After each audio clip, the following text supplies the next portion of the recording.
The nafs has 4 enemies, and each of those 4 enemies has 4 tools that you can use to combat the 4 enemies. The 4 enemies are the nafs itself, and the dunya, and hawa, which are your desires, your passionate desires, and shaitan. Shaitan is the weakest one. We always like to think shaitan is the strongest one. Anything that happens, we blame shaitan. All shaitan can do is whisper.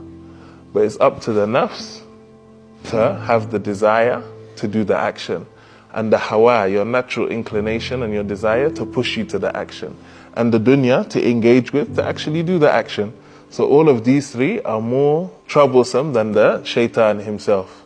So if you think about it like this, there's a field, and then there's the animal in the field. The field is the dunya and your desires, and then the animal in the field is your nafs.